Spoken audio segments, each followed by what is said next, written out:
Convidava-vos a abrir as vossas Bíblias no Salmo 133. Salmo 133.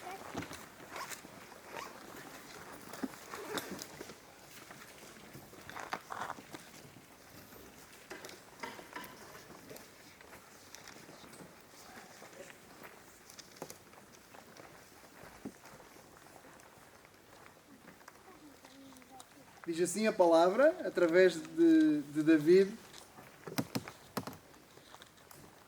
Oh, quão bom e quão suave é que os irmãos vivam em união. É como óleo precioso sobre a cabeça, que desce sobre a barba de Arão, e que desce à orla dos seus vestidos. É como o orvalho de Hermon, que desce sobre os montes de Sião, porque ali o Senhor ordena a bênção e a vida para sempre. Oh, quão bom e quão suave é que os irmãos vivam em união. Eu escolhi este salmo para nós começarmos o nosso tempo juntos por dois motivos. O primeiro é porque nós há algum tempo não estamos todos juntos. Estamos a fazer 2 turnos ao domingo, então não temos a oportunidade de estar todos juntos. E desde este tempo todo, desde março, que tivemos apenas um culto onde estivemos todos juntos, e mesmo assim não estiveram todos presentes. Então é bom nós alegrarmos na presença do Senhor e dizermos que é bom, é suave nós estarmos em união e estarmos perto uns dos outros e a congregar juntos e a cultuar juntos ao Senhor. Eu escolhi este salmo por um outro motivo, porque hoje 3 dos nossos jovens, o Levi, o Gonçalo e o Tiago, que eu perdi de vista agora, está aqui mesmo à minha frente, se juntam plenamente à comunhão connosco. Então escolhi este salmo também por isso, porque a união sairá reforçada com eles. E então é um segundo motivo de muita alegria que me levou a escolher este salmo. E nós vamos continuar em louvor ao Senhor, nós vamos ficar de pé, aqueles que puderem, e vamos cantar duas músicas. Elas são bem conhecidas. A primeira é Deus Enviou e a segunda é Alto Preço. Deus Enviou.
Outra vez, concordam?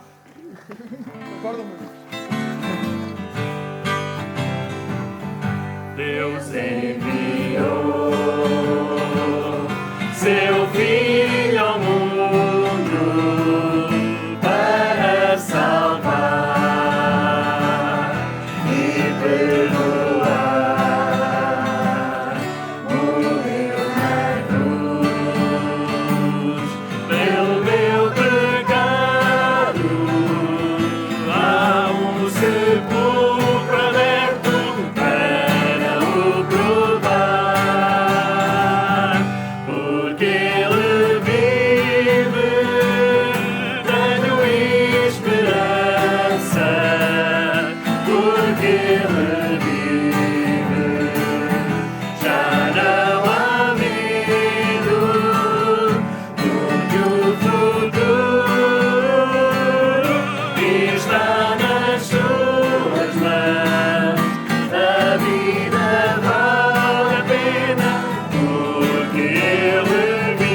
Eu sei que foi pago um alto preço. É o que nós vamos cantar em seguida.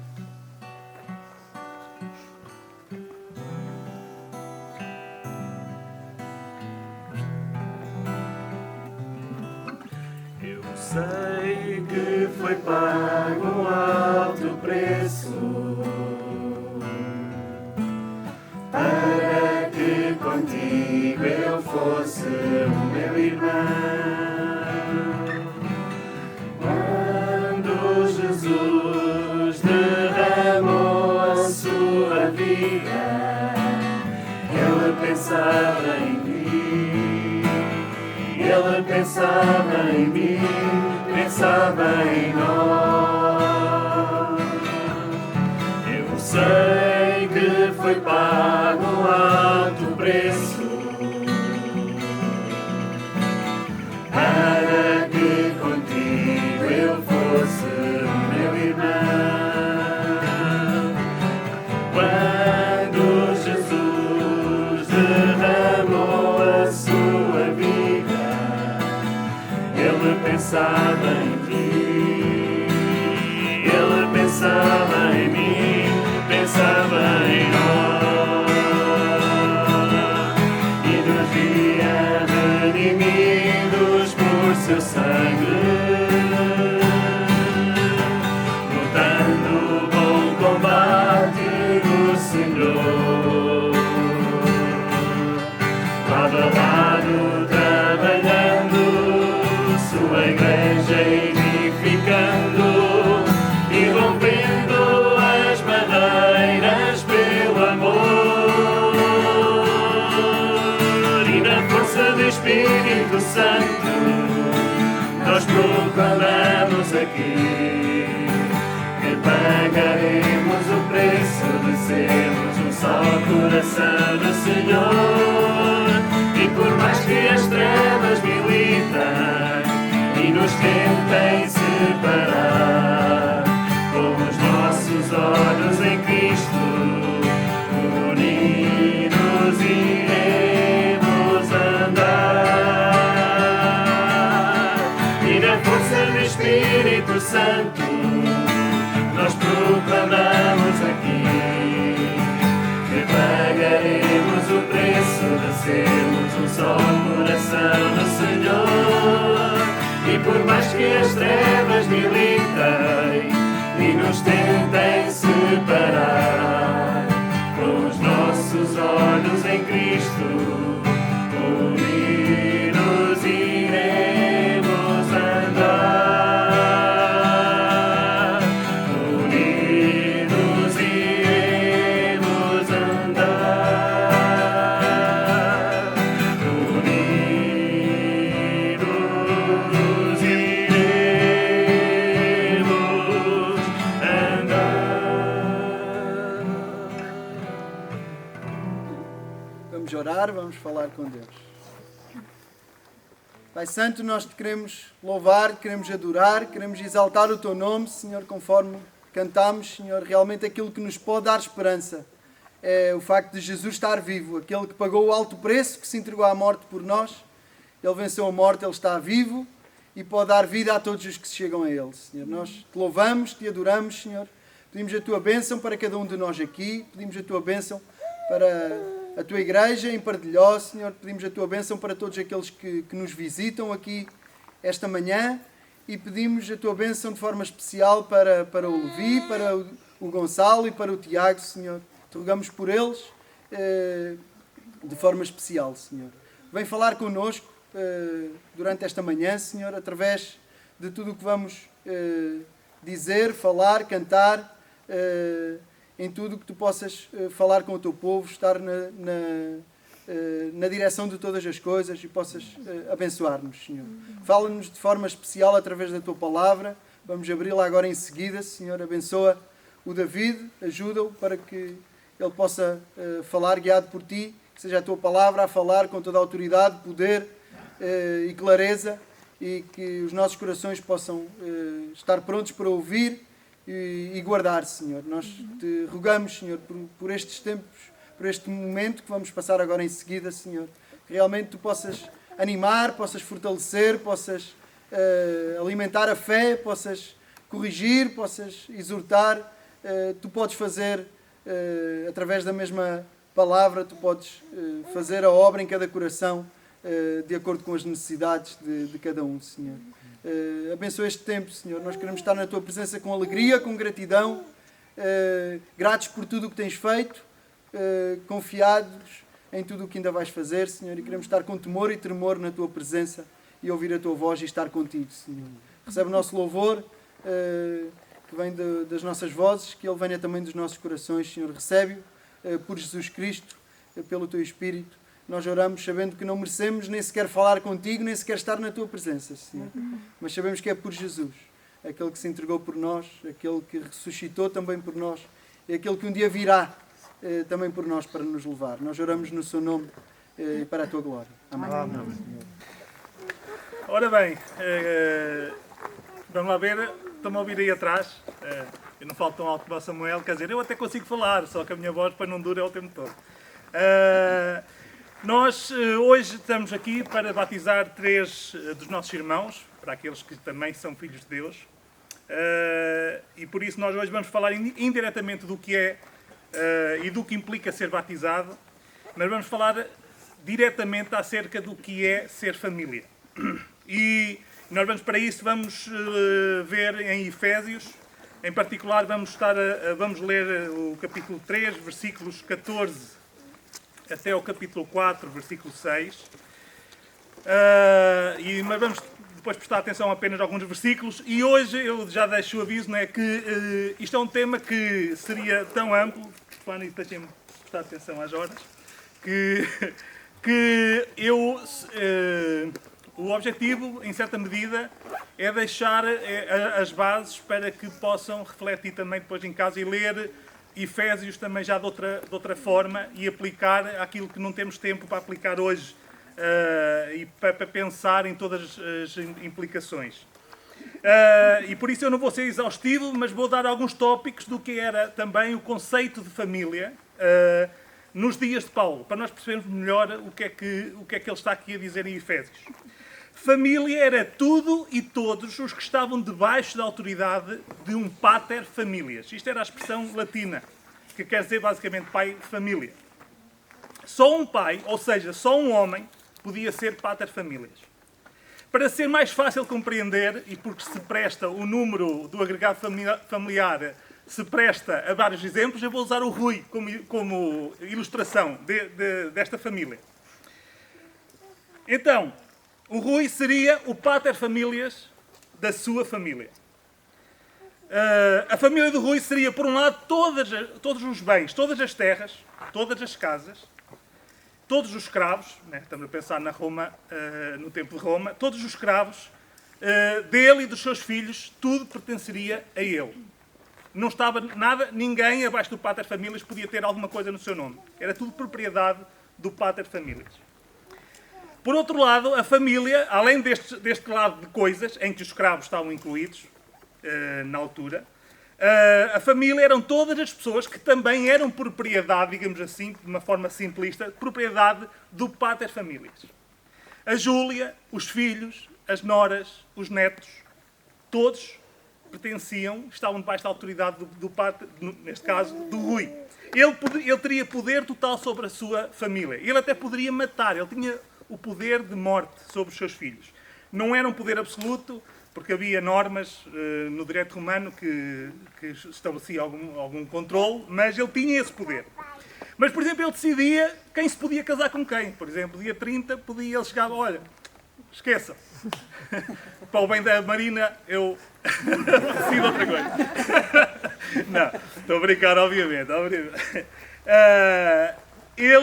Então ele tinha direito sobre, por exemplo, o casamento. Por exemplo, o Tito não poderia ter o Impress Point, ele não era o dono do Impress Point. Ele podia trabalhar lá, dar muito lucro, mas o dono era o Rui.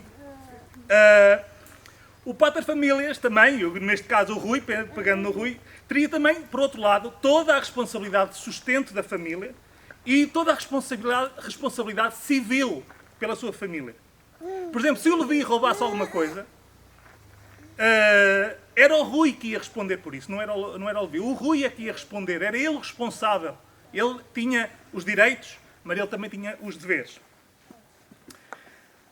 E um pormenor também interessante, o Rui só seria o pater familias porque o seu pai, entretanto, tinha falecido. Isto porque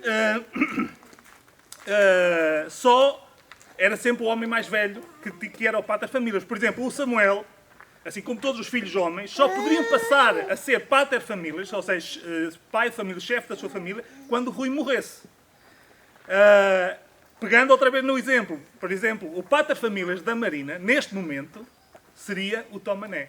A partir do dia 30, não seria o Isaac, seria o Rui. Ela passaria da autoridade do Tomané para a autoridade do Rui. Mas ela não seria nora do Rui. Ela seria filha. Legalmente ela iria ser adotada como filha. Passaria a ser filha. Assim como os filhos, legalmente os netos também eram filhos do pater familias. E quase a acabar, isto dá para todos, não sabia que eles iam estar aqui, mas, por exemplo, a Débora já não pertenceria à autoridade do Rui. Ela já estaria debaixo da autoridade, não do Daniel, neste caso, mas do pai do Daniel, do Fernando. E, por fim, era aqui a este ponto, mais especificamente, que eu queria chegar. Vamos pegar, por exemplo, ali no Daniel. O Rui, se quisesse, e se fosse da vontade também do Daniel, o Rui podia adotar o Daniel. E o Daniel, estou aqui a apontar para o Daniel Soares, e nesse caso o Daniel Soares deixava de ser Daniel Soares e passava a ser Daniel Oliveira. Ele passava a carregar o nome Oliveira. Ele deixava de pertencer à família Soares, deixava de estar debaixo da autoridade do seu pai natural e passava a estar debaixo da autoridade do Rui. Assim como a Júnia e os filhos, toda a família passaria para debaixo da autoridade do Rui. Importante também, ele passaria a ser herdeiro de tudo o que o Rui... Para ser justo, para não ser impreciso em termos históricos, na lei romana só poderia adotar quem não tivesse filhos homens. Porque isto tinha uma função, mas para nós percebermos, porque e um parentezinho, as ilustrações humanas, claro que nós vamos aplicar isto em termos espirituais, as ilustrações humanas nunca chegam a todos os pontos e não podemos aplicá-las matematicamente, porque senão vamos fazer asneira. Não é? Isto é para transmitir uma ideia, para transmitir um conceito, não é para nós estarmos ali a ver os pormenores. Então, se é assim na lei romana, Deus é assim connosco. Não é obviamente assim, é só para nós termos uma ideia. Então, mas para aquilo que nos serve, para entendermos melhor, naquilo que Deus fez connosco, o Daniel passaria a ser herdeiro igualmente com todos os filhos do Rui, os filhos naturais. Ele passaria a herdar tudo. E, muito importante, este conceito é muito importante, tudo o que ele fizesse ia implicar a honra e o nome, em primeiro lugar, do pater familias e depois de toda a família de que fizesse parte. E o objetivo de uma adoção para os romanos era exatamente a continuação do nome da família e tinha a ver também com a questão da religião, que não vamos entrar por aí, que se bem que tem interesse também, mas era para perpetuar a herança da família, o nome, a posição da família, era para honrar e continuar o nome da família. Mas nós estamos a falar disto porquê? Porque este conceito estava pressuposto na mente de Paulo quando ele estava a escrever a carta aos Efésios, e este conceito estava pressuposto na mente dos Efésios quando eles estavam a ler a carta. E para nós entendermos melhor certos pontos na carta, é necessário nós também termos isto em mente. Agora, ainda antes de ler, agora vamos imaginar, vamos fazer um esforço, vamos tentar ser o mais imaginativos possível, no sentido de nos colocarmos nesta situação. Agora imagina que tu és um escravo em plena Roma, naqueles dias, e tu estás na prisão porque tu fizeste parte de uma revolta para matar o imperador. E, obviamente, a pena para isto seria a morte. Agora imagina que nada menos que o imperador vai à prisão onde tu estás e vê-te. Ele olha para ti e decide perdoar-te e adotar-te. Ele chama-te e diz que te quer perdoar e quer tornar-te seu filho. Tu, perante tal graça, tal oferta, tu aceitas aquela oferta. Imagina também que este imperador, por ser justo e porque não quer deixar passar aquela ofensa em branco, ele vai pegar no seu filho, que era obediente, que nunca lhe tinha feito nada, e ele vai colocar o filho na prisão para que ele pagasse. Mais uma vez, então, um exemplo humano nunca é possível chegar, é para que nós termos uma ideia. Mas ele deixa lá o filho dele, liberta-te a ti da prisão, leva-te para o seu palácio. Depois ele tira-te as roupas sujas e rotas e lava-te. Ele dá-te para vestires roupas limpas e das melhores que existem. Ele coloca no teu dedo o seu anel, o símbolo da sua autoridade. Ele torna-te herdeiro, é o imperador, vocês são escravos, são um escravo. Ele torna-vos herdeiro, torna-te herdeiro de tudo quanto tem. Passas a ser seu filho e a ter o seu nome. E quando tu agora andas livremente pela cidade, tu já não és um escravo andrajoso que estava preso, mas quando passas, os homens dizem, este é o filho do imperador. Basicamente é isto que Paulo está a dizer nos 3 primeiros capítulos de Efésios. E o nome que ele dá a esta história, digamos assim, é vocação. Ele refere-se a esta ideia como a nossa vocação. E então nós vamos ver, nesta perspectiva que nós vamos olhar para Efésios, e nós vamos fazer uma viagem tão rápida quanto eu conseguir por Efésios. E esta ideia de vocação tem essencialmente 2 vertentes, para nós já estarmos dentro. Tem, por um lado, a ideia de chamada, de ser chamado, e por outro lado, a ideia do propósito, com a finalidade quando nós somos chamados. E nesse sentido nós vamos ver que a adoção, o conceito de adoção, digamos, está aqui, é no meio, serve, é depois de sermos chamados e serve para o propósito, para cumprir o propósito pelo qual nós somos chamados. E então nós vamos começar por ver, antes de lermos, a origem da nossa vocação. E no capítulo 1, versículos 2 e 3, Paulo, se vocês quiserem, o ideal é enquanto eu vou falando, porque nós não vamos ler, uma questão de tempo, podem ir, enquanto eu vou falando, podem ir lendo os versículos e, quando alguns não vão dar, são mais juntos, mas para verem que é aquilo que está escrito, para confirmarem que eu não estou aqui a dizer nada de errado. Então, no capítulo 1, versículos 2 e 3, Paulo começa por apresentar o Pater Familias, Deus. Pai, em primeiro lugar, do nosso Senhor Jesus Cristo, o primogênito, aquele que é o primogênito. Mas nosso Pai também, como filhos adotados.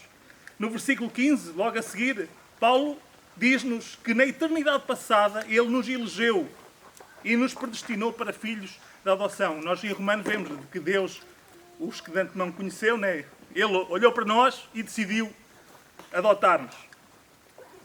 Paulo depois, no capítulo 2, nos versículos 1 a 3, ele vai dar-nos o antes da nossa adoção. Paulo descreve a nossa condição natural antes de sermos adotados. Nós estávamos mortos em ofensas e pecados contra Deus. E o castigo pelo pecado é a morte, e nós estávamos condenados. É isto que Paulo está a dizer. E notem, porquê? Porque é que nós desobedecíamos? Porque é que estávamos mortos nos nossos delitos e pecados? Porque nós pertencíamos e obedecíamos a outro Pater Familias. Nós éramos filhos de outro. Nós éramos obedientes e pertencíamos, estávamos debaixo da autoridade do príncipe das potestades do ar. Nós pertencíamos a Satanás. Esse era o nosso Pater Familias. Éramos, como diz aí, nós lemos, éramos filhos da desobediência e da ira. Podemos dizer que eram as nossas mães, se podemos aplicar a ideia. Esta era a nossa... Nós pertencíamos a outra família. Nós estávamos debaixo de outra autoridade. Estávamos debaixo da autoridade do príncipe das potestades do ar, que a ideia tem esta ideia do poder do Pai. A ideia de potestades, o príncipe das potestades, tem a ver com esta ideia de poder. Fala-nos da autoridade de Satanás sobre nós. Depois, Paulo vai dizer como é que Deus nos adotou. No capítulo 1, versículos 3 a 7, no capítulo 2, versículos 5 e 6, 15 e 16, Paulo informa-nos como Deus nos perdoou e nos transformou de pecadores rebeldes em filhos do seu amor. Ele deu o seu Filho como preço da nossa redenção. O Filho obediente e perfeito do Pai foi morto em lugar dos rebeldes, para que estes, os rebeldes, fossem feitos filhos. E ao ressuscitar, Cristo nos deu vida, porque a ressurreição de Cristo comprovou que a pena tinha sido paga e nós podíamos sair em liberdade. Depois Paulo fala-nos do porquê da nossa... Mas porquê? Qual é a justificação para que isto nos acontecesse? Paulo explica-nos, no versículo 4 do capítulo 2, que o porquê está simplesmente em Deus. Explica-nos o porquê de Deus ter olhado para nós, rebeldes, mortos em delitos e pecados, filhos da ira, filhos da desobediência, e decidido nos adotar. E a resposta é porque Deus é riquíssimo em misericórdia e amou-nos com muito amor, porque Deus é amor. E a seguir, Paulo fala-nos das consequências da nossa adoção. Capítulo 2, versículos 11 a 18 e no capítulo 3, no versículo 6. As consequências. Nós somos feitos um só povo e um só corpo com os verdadeiros israelitas. Os dois povos, os judeus, os israelitas e os gentios, feitos um só povo. Somos co-herdeiros da promessa em Cristo. Temos acesso ao Pai através do mesmo Espírito. Somos da família de Deus e também muito importante, aproveitando o exemplo que nós tivemos a dar da lei romana, ganhamos a cidadania do reino de Deus. Ao passarmos, nós que não éramos cidadãos do reino de Deus, ao passarmos para a família do nosso Pai, nós passamos também a ser cidadãos, como acontecia com os romanos. Se um que não fosse, eu esqueci-me, passei à frente desse ponto, há um bocadinho. Se alguém que não fosse cidadão fosse adotado por alguém que fosse cidadão romano, passaria automaticamente também a ser cidadão romano. Então nós ganhamos a cidadania do reino de Deus. E no capítulo 1, versículos 11 e 14, Paulo diz-nos que nós somos herdeiros de Deus. E somos herdeiros das bênçãos que temos à nossa espera nos lugares celestiais. Mas Paulo fala da garantia da nossa adoção. Capítulo 1, versículo 13, a parte final, o versículo 14 e o 18. Deus deu-nos o seu Espírito como garantia da nossa adoção. E se somos filhos, sabemos que somos herdeiros. Sabendo que somos filhos, sabemos que somos herdeiros. E por fim, Paulo fala do propósito da nossa adoção. Por fim, no nosso resuminho aqui, que vamos ver outro ponto. Fala-nos do propósito da nossa adoção. Qual é a nossa vocação? Chamados para quê? E nós vemos isto no versículo 6 do capítulo 1, o versículo 12, o 14, no capítulo 2, versículo 7, no capítulo 3, versículos 10 e 21. Paulo diz-nos que a nossa vocação, o propósito, é para demonstração em todos os lugares, em todos os tempos,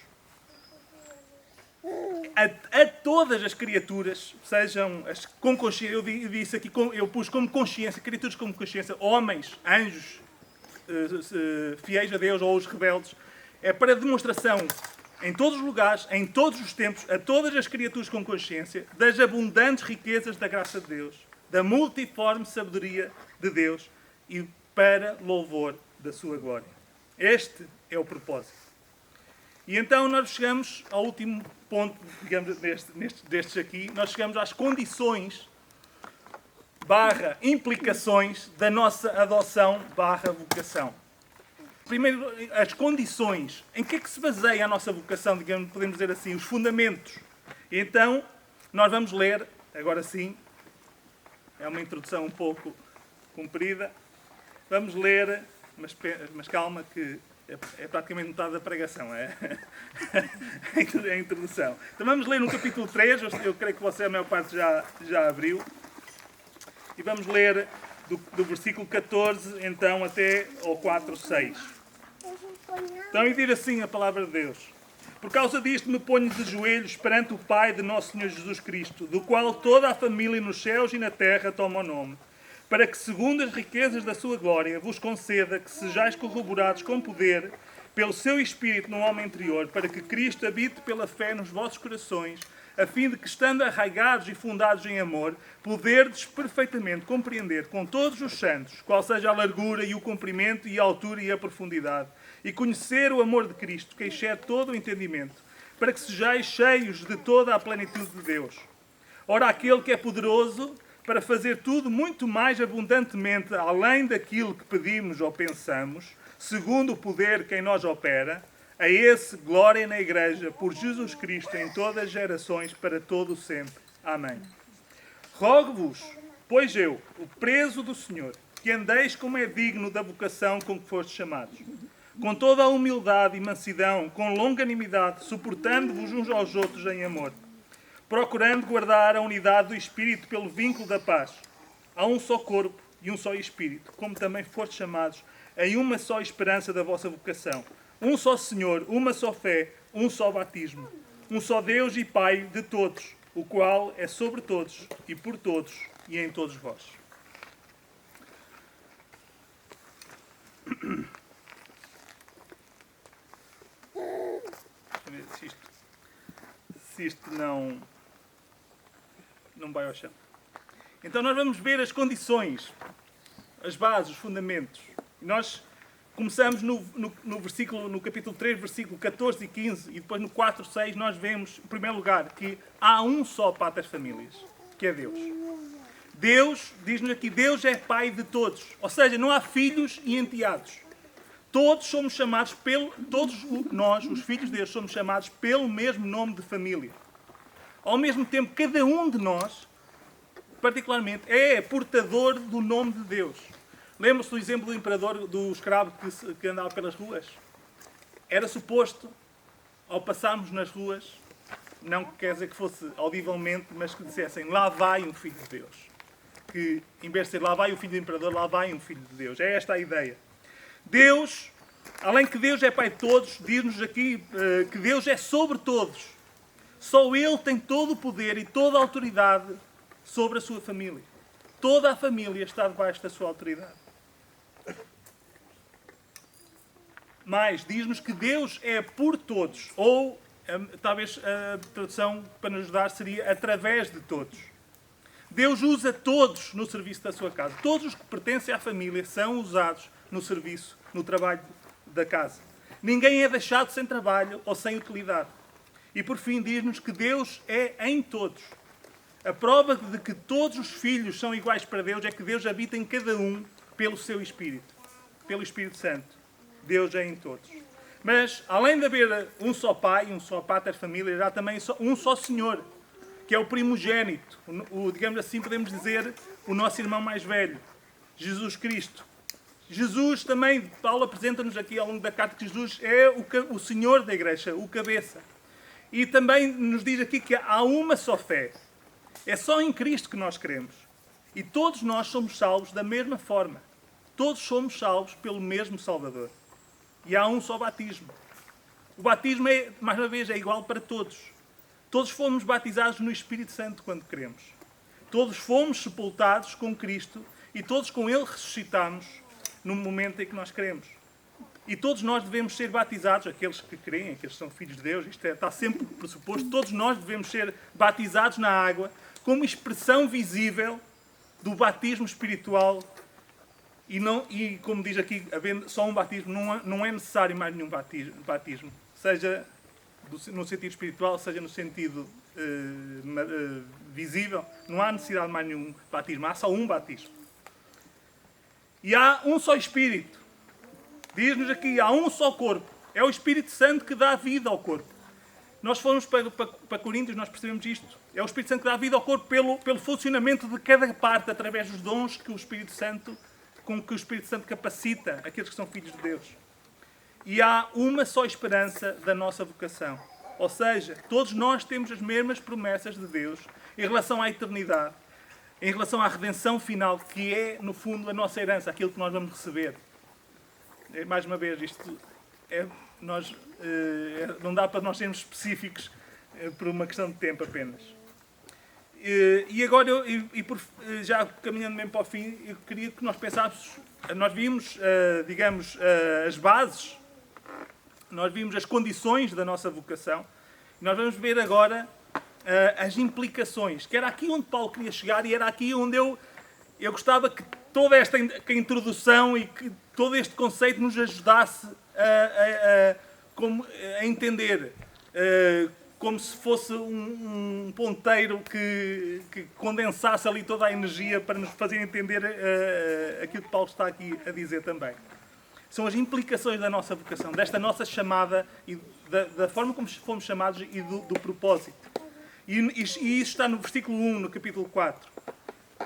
Rogo-vos, pois eu, preço do Senhor, que andeis como é digno da vocação com que fostes chamados. A primeira nós vamos ver só duas implicações. E eu creio que são as principais, mas poderíamos pensar em muitas mais. A primeira é andar como é digno da nossa vocação. Como eu já disse, vocação significa tanto chamada como propósito. Paulo está a dizer, olhem para de onde Deus vos chamou. E olhem para onde Deus vos quer levar. Ele reforça esta ideia aqui neste versículo, a tradução para português perde por causa de... Claro, obviamente é difícil traduzir exatamente como estava no original, mas nós podíamos transliterar desta maneira. Paulo estava a dizer, eu estou a chamar-vos para viver de acordo com a chamada com que Deus vos chamou. Porque no original é a mesma, rogo-vos e vocação e chamados é a mesma base. É a mesma ideia de chamado, de vocação. Então ele está a dizer, eu estou a chamar-vos, estou a convocar-vos, eu estou a abanar-vos, é uma coisa intensa, é um apelo intenso que Paulo está aqui a fazer. Eu estou a convocar-vos para que vocês vivam de acordo com a chamada com que vocês foram chamados. Ou seja, Paulo está a dizer, olhem para o que Deus fez. Olhem para quem Deus é, outra vez percorrendo os pontos que nós já vimos. Olhem para quem Deus é e quão excelso Ele é. Olhem para qual era a nossa condição, ou a vossa condição, antes de Deus vos ter chamado. Olhem para a forma como Deus vos resgatou e vos adotou. Olhem para a vossa adoção, que se deve unicamente à misericórdia de Deus e ao grande amor com que Ele vos amou. Olhem para a herança que ganharam ao serem adotados por Deus. Olhem para a permanência em vós do penhor que vos garanta a adoção e a herança, que é o próprio Espírito de Deus. Olhem para o propósito pelo qual Deus vos chamou, que é o de honrarmos o nome do nosso Pai. A conclusão que está implícita é como não viver de acordo com esta vocação? Como é que é possível nós não vivermos de acordo com esta vocação? Como não viver para glorificar aquele que nos adotou quando nós éramos rebeldes condenados? Como não viver de acordo com o propósito mais alto que alguém pode ter, que é o de honrar o nome daquele que é infinitamente digno? Muito mais que qualquer imperador. Imaginem-se mais uma vez. Imaginem-se vocês serem adotados por um imperador e depois vocês tinham o desígnio da vossa vida, era vocês viverem de maneira que pudessem honrar aquele que vos tinha adotado. E nós, como a nossa dificuldade é como nós não conseguimos concretizar por vezes, porque Deus é Espírito e nós não vemos, nós temos dificuldade em concretizar por vezes, mas é isso que nós precisamos perceber. Como não honrar o nome daquele que é infinitamente digno e que nos resgatou de um lugar ainda pior do que a prisão que poderíamos ser resgatados numa Roma antiga qualquer. Então, como não viver de acordo com o propósito mais alto que alguém pode ter, que é o de honrar o nome daquele que é infinitamente digno, honrar o nome do nosso Pai, do nosso Pater Famílias. E a segunda implicação que Paulo nos transmite aqui é viver como família. Versículos 2 e 3. Mais uma vez, nós não vamos olhar, podíamos olhar particularmente para cada expressão que ele usa, mas não dá, por uma questão de tempo apenas. E aí está, o desafio é nós meditarmos depois em casa e podermos aprofundar um pouco mais. Paulo diz-nos, versículos 2 e 3, com toda a humildade e mansidão, com longanimidade, suportando-vos uns aos outros em amor, procurando guardar a unidade do Espírito pelo vínculo da paz. Somos todos da mesma família. Temos todos o mesmo Pai. Mais uma vez, eu não quero deixar confusão a ninguém. Nós estamos a falar para aqueles que já são filhos de Deus, aqueles que já foram adotados. Porque aqueles que ainda não foram adotados, aqueles que ainda não reconheceram que estão fora da família de Deus, aqueles que ainda não reconheceram que precisam de ser adotados para que sejam salvos, para que gozem da comunhão com Deus, esses estão fora. Não fazem parte da família de Deus. Pertencem a outra família. Estão debaixo de outra autoridade. E vão ter o mesmo destino, o mesmo fim que essa família toda vai ter, que é a condenação eterna. É isto que Deus nos diz. Então eu estou a falar para aqueles que já são. E ao mesmo tempo falando para aqueles que não são, porque, como nós já vimos, Deus é riquíssimo em misericórdia. E esta oportunidade está aberta para todos quantos ouvem, porque Deus diz que Jesus veio salvar todo aquele que nele crê. Então a mensagem é para todos ao mesmo tempo. Mas, por outro lado, eu estou a falar para aqueles que já são filhos de Deus, que já fazem parte da família. Então somos todos a mesma família, temos todos o mesmo Pai, o mesmo Senhor, o mesmo Espírito. Fomos chamados da mesma prisão e tínhamos a mesma sentença de morte. Fomos salvos da mesma forma, por meio de uma mesma fé, de um mesmo batismo. Temos o mesmo propósito de glorificar, o propósito atribuído por Deus, de glorificar nosso Pai. Não há espaço para freelancers. Não há espaço para trabalhadores independentes aqui, na família de Deus. Como nós vemos com Israel, Deus salvou um povo. Salvou indivíduos enquanto salvava um povo, isto é difícil, e salvou um povo enquanto salvava indivíduos. Mas Deus salva povos. Deus salva e trabalha connosco de maneira individual, mas não nos podemos esquecer disto. Deus salva povos. E a igreja é um povo. Não há espaço para trabalhadores independentes na igreja de Deus, na família de Deus. Não há ninguém que possa dizer, eu vou decidir. Não havia isso na família romana. Todas as pessoas tinham que estar debaixo da autoridade de alguém. E estavam. Também não tenhamos dúvidas. Se não estamos debaixo da autoridade de um, estamos debaixo da autoridade do outro. Israel, voltando a Israel não ficou ali num limbo. Eram escravos do Egito, passaram a ser servos de Deus. Ou escravos de Deus, também não precisamos ter medo das palavras. Eles pertenciam a Deus. Deus tinha-os resgatado, tinha-os comprado. Eles não estavam numa terra de ninguém. Mesmo quando estavam a passar pelo deserto. Não há vazios. Ou nós pertencemos a um ou pertencemos a outro.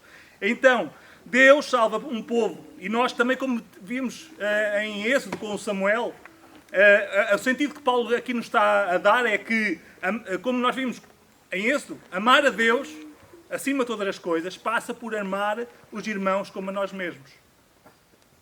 E aqui também, honrar o nome do nosso Pai passa por nos ajudarmos uns aos outros nesse propósito, por caminharmos juntos. É interessante a imagem que Paulo dá aqui. Paulo fala, eu, o prisioneiro de Cristo. Ele diz, eu que estou unido com cadeias a Cristo, rogo-vos, pois eu, o preso do Senhor. Ele está a dizer, eu estou preso, estou unido com cadeias ao Senhor. Eu convoco-vos, eu rogo-vos, para que vocês vivam igualmente unidos uns aos outros por cadeias. É mais ou menos esta a ideia. Quando ele diz que, suportando-vos com toda a humildade, mansidão, com longanimidade, suportando-vos uns aos outros em amor e procurando guardar a unidade do Espírito pelo vínculo da paz. A palavra vínculo também tem a ideia de cadeias. De cadeias não no sentido de prisão, mas no sentido de estar unido. O que ele está a dizer, então, é que nós, é como a imagem, talvez que melhor, é como se nós estivéssemos todos a caminhar juntos, num espaço aqui, imagina nós todos amarrados uns aos outros. Não sei se já viram, por exemplo, quem viu aquele filme o Apocalipse, por exemplo, do Mel Gibson, não sei, ou outros filmes antigos sobre os escravos, muitas vezes, e nesse filme os escravos vão presos têm um pau e todos eles estão presos pelo pescoço ao pau. O que é que acontece quando um cai, os outros ou suportam o peso dele, ou vão todos. Há uma imagem até que há num desfiladeiro, nesse filme, que ajuda-nos a perceber esta ideia. Quando Paulo diz suportando-vos uns aos outros, ele está a falar da ideia de paciência, por um lado, mas por outro lado tem esta imagem de nós unidos, a caminhar juntos e a suportarmos quando um de nós desfalece. Então é esta a imagem que Paulo está a transmitir. Ou seja, nós não podemos imaginar-nos dissociados uns dos outros. Nós estamos unidos, nós temos o mesmo tudo, o mesmo Pai, o mesmo Senhor, a mesma fé, o mesmo batismo, o mesmo Espírito. Mais uma vez, não há espaço para sermos independentes. E isto não quer dizer, mas atenção, o que Deus faz e o que Paulo está a fazer é que, se nós entendermos aquilo que Deus nos dá, isto não vai ser, como o Samuel também falou, os mandamentos de Deus não são pesados, a ideia não é, lá vou eu ter que aguentar aquele, tenho que pertencer a esta família, chato. Às vezes as nossas famílias são assim, né? Tem aqueles elementos que gostava outra vez e tal, mas não é esta a ideia que Deus dá. O Paulo está a chamar ao nosso envolvimento espontâneo e deliberado e entusiasta nesta vocação. Atenção, ele está-nos a lembrar. Vejam a vocação, lembrem-se da vossa chamada, lembrem-se para onde é que vocês estão a ir. E então vivam como família. Concluindo,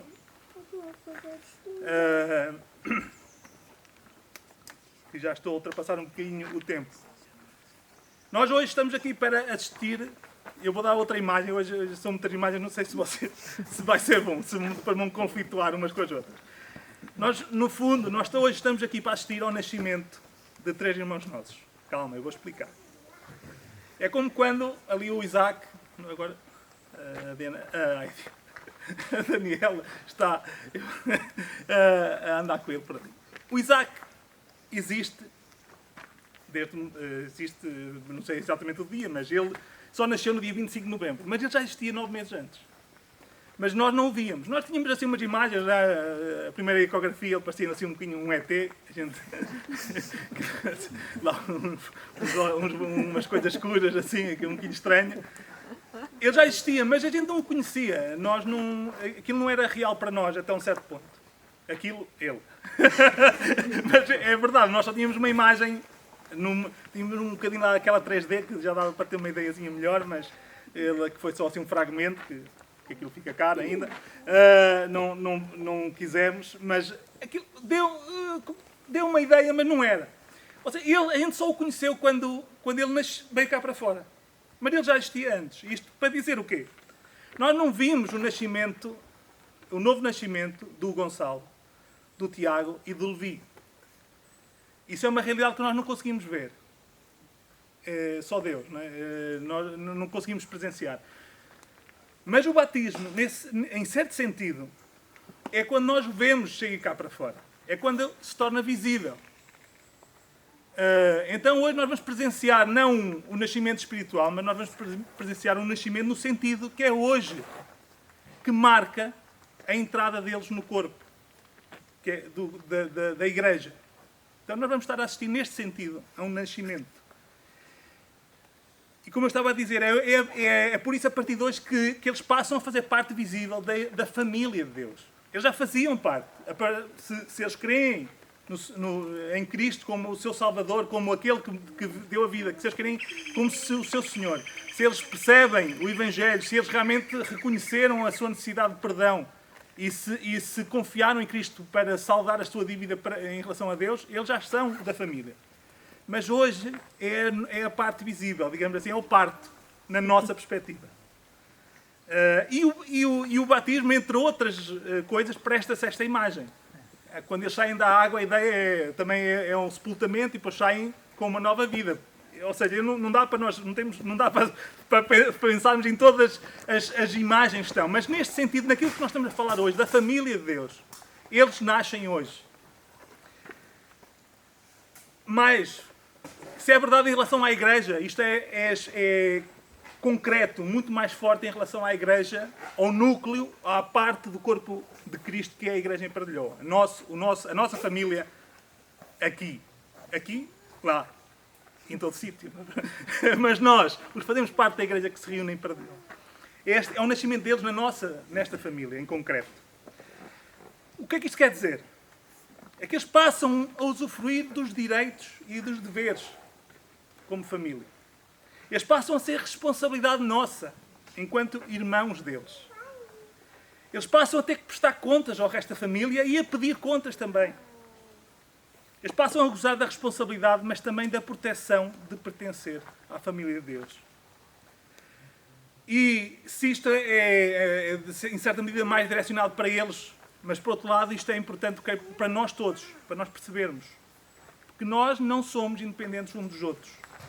E nós não podemos entender a nossa ligação com a Igreja como apenas uma adesão a qualquer grupo. Nós não podemos entender este conceito de família se pensarmos na responsabilidade, nas implicações, naquilo que é pedido de nós, da maneira como nós nos devemos sentir e entregar, não só sentir, numa questão de sentimento, mas nós como devemos trabalhar como parte desta família.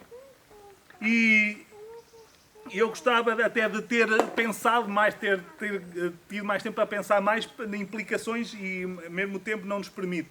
Mas o desafio é nós pensarmos, o propósito hoje é deixar esta ideia base e nós teremos certamente oportunidades para meditar mais na palavra de Deus de forma mais específica em muitos outros pontos. Mas é deixar esta ideia que nós somos família de Deus, nós fomos adotados. Então Deus tornou-nos parte dessa família. E há uma parte que não é visível, mas hoje nós estamos a testemunhar uma das dimensões visíveis desta realidade que é a família de Deus. Nós vamos presenciar o nascimento, no sentido que eu já tentei explicar, o nascimento destes nossos três irmãos. E o objetivo é nós meditarmos e pensarmos na responsabilidade que é, por um lado, e isto também de forma mais particular para o Gonçalo, para o Tiago e para o Ludi. Pensarmos, por um lado, na nossa vocação, nesta vocação com que nós fomos chamados. De onde Deus nos chamou. Quem nós éramos. Quem é Deus. Como totalmente separados estávamos de Deus e não tínhamos meio de chegar à sua presença. Como Ele olhou para nós. Como Ele nos chamou. Como Ele nos adotou.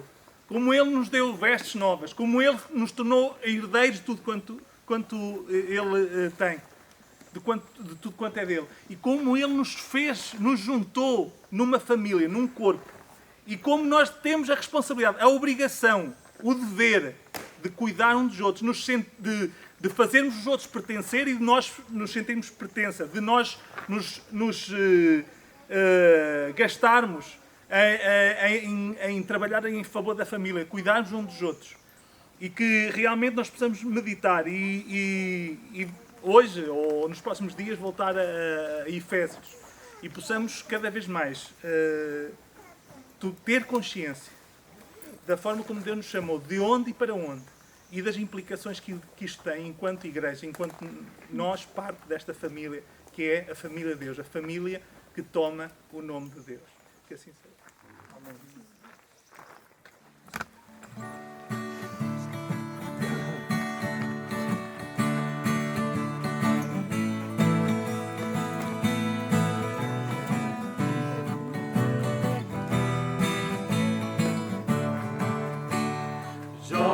Na tua mocidade, busca Jesus com alegria, anda no caminho traçado por Cristo Salvador. Eu vivo na alegria de viver, na alegria de cantar, na alegria de falar em Jesus, na alegria de viver, na alegria de cantar, na alegria de falar.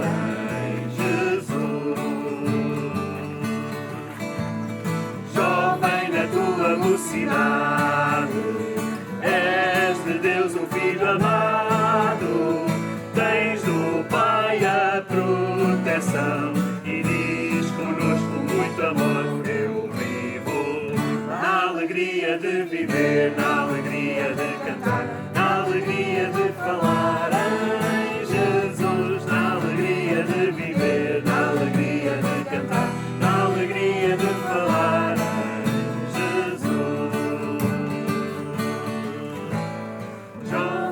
Tua mocidade, não te esqueças do teu Deus e depois, quando velho, louva a Deus cantando esta canção.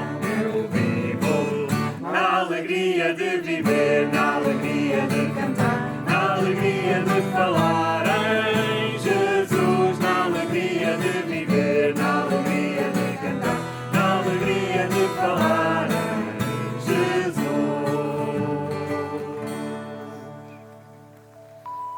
O Gonçalo Oliveira.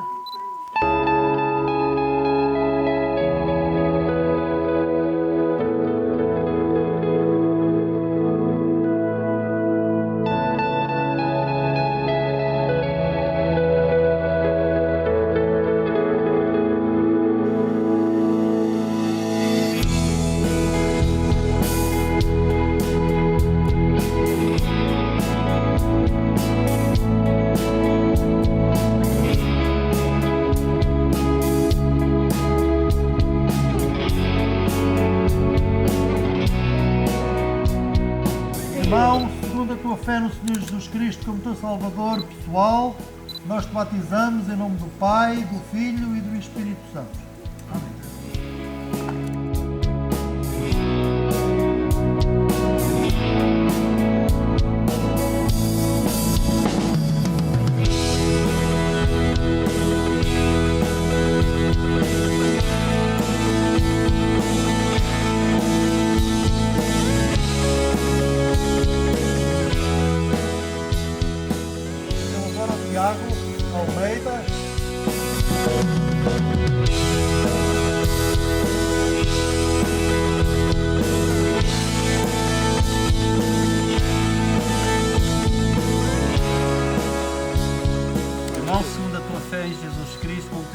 Salvador, eu te batizo em nome do Pai, do Filho e do Espírito Santo. Amém.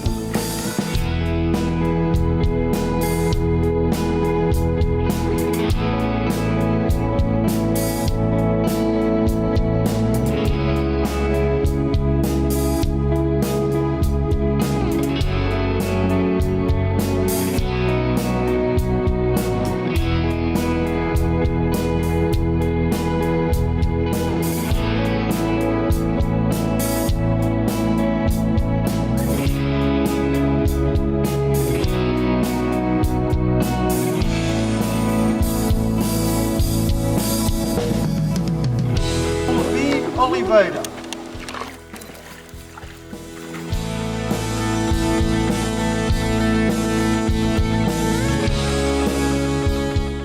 Irmão, segundo a tua fé no Senhor Jesus Cristo como teu Salvador, nós te batizamos em nome do Pai, do Filho e do Espírito Santo.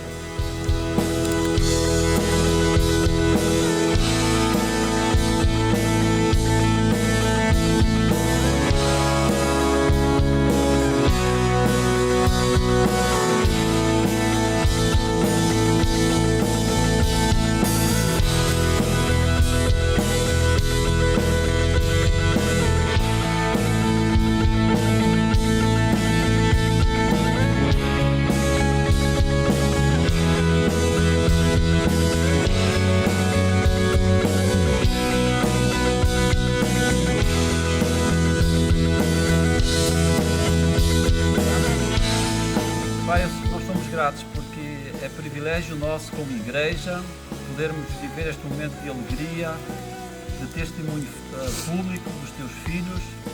Obrigado, Pai, porque alegra o nosso coração, também nós que somos de mais idade, poder ver jovens desde a sua mocidade, abraçando a fé, crendo em Jesus como Senhor e Salvador das suas vidas. Ó Pai, guia as suas vidas, que eles possam ser servos, que possam ser úteis à tua obra, possam ser dedicados ao Senhor, possam ser uma bênção na sua igreja local e noutros lugares onde o Senhor os chamar.